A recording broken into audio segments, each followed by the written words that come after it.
yaitu akal dan budi, intelektualitas, dan alam semesta, langit dan bumi, tidak ada eksistensinya bila mana tidak ada manusianya.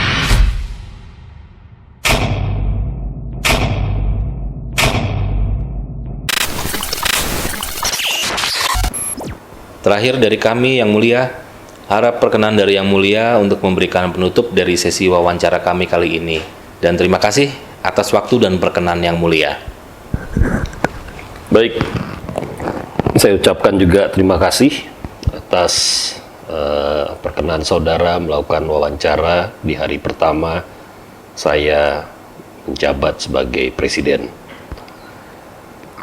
Apa yang telah kami babarkan sebelumnya, mengapa Indonesia memerlukan suatu kelahiran kembali dari manusia-manusianya, mengapa Indonesia memerlukan jalan peradaban baru dalam mencapai visi misi berbangsa dan bernegara, dan untuk semua itu ada dasaran yang akan coba kami babarkan di bawah ini.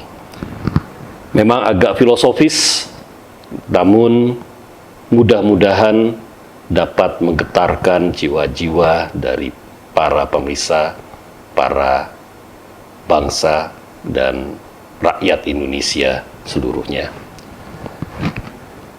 Dalam susunan kosmologi, manusia adalah pusat eksistensi dari seluruh kehidupan makhluk. Alam semesta, langit, dan bumi tidak ada eksistensinya bila mana tidak ada manusianya. Di dunia ini, hanya manusia yang mempunyai eksistensi, karena dari seluruh makhluk hidup, hanya manusia yang bisa memahami dan mengetahui eksistensinya. Kemanusiaan adalah universal. Eksistensi manusia terbentang luas melampaui batas ruang, waktu, dan dirinya. Seluruh alam semesta berada dalam jangkauan jiwanya, karena pemahaman tentang besarnya alam semesta itu berasal dari akal dan budi manusia. Dengan demikian, maka sudah sangat terang bahwa manusia yang paling memenuhi syarat untuk menjadi wakil Tuhan di muka bumi, dan bukannya malaikat-malaikat yang sebagaimana dipercaya oleh agamawan-agamawan lainnya. Malaikat tidak mengetahui bahwa perilaku membuat kerusakan dan menumpahkan darah itu hanyalah sebagian dari potensi yang ada pada diri manusia. Ada potensi lain yang dimiliki manusia dan tidak pada makhluk lainnya, yakni manusia dibekali jasmani dan rohani yang sempurna, yaitu akal dan budi, intelektualitas dan spiritual, serta cipta, rasa, karsa, dan karya untuk memakmurkan dan memperindah bumi, serta bersaksi akan adanya Tuhan. Yang pertama yang dimaksud memakmurkan bumi, artinya manusia diciptakan Tuhan berbangsa-bangsa dan bersuku-suku supaya saling kenal dan mengenal satu sama lain. Kemudian bangsa-bangsa dan suku-suku itu membentuk masyarakat, lalu bangsa dan negara. Bangsa dan negara inilah yang membentuk kebudayaan dan peradaban untuk memakmurkan bumi. Bagi bangsa dan negara Indonesia, memakmurkan bumi berarti menjadikan bumi Indonesia aman dan damai bagi tiap-tiap pemeluk agama untuk beribadah menurut keyakinan agamanya, dan menjadikan bumi Indonesia berkah bagi seluruh rakyat Indonesia, sehingga rakyat sungguh merasakan berkehidupan yang adil, makmur, dan sejahtera. Dalam pelaksanaannya, pemerintah negara Indonesia yang saat ini kami pimpin harus membangun dan mengembangkan ekonomi kerakyatan yang benar-benar bersifat humanitis, serta menciptakan tata kehidupan masyarakat dan bangsa yang berketuhanan, berperi kemanusiaan, dan berperi keadilan yang adil dan beradab. Kedua, memperindah bumi. Artinya bangsa dan negara Indonesia dalam mengelola sumber daya alam yang dimilikinya harus konsisten memperhatikan dan menjaga kelestarian lingkungan. Upaya peningkatan kualitas hidup didasarkan pada kesadaran memelihara lingkungan atau alam, mempertahankan layanan alam atau daya dukung alam sehingga alam tetap lestari. Bumi untuk tempat tinggal dan kediaman hidup manusia tidak boleh dirusak.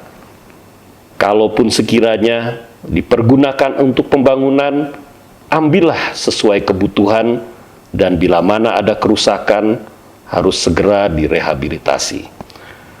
Bumi Indonesia yang kaya akan sumber daya alam untuk didayagunakan tetap harus dijaga keindahannya dan kelestariannya.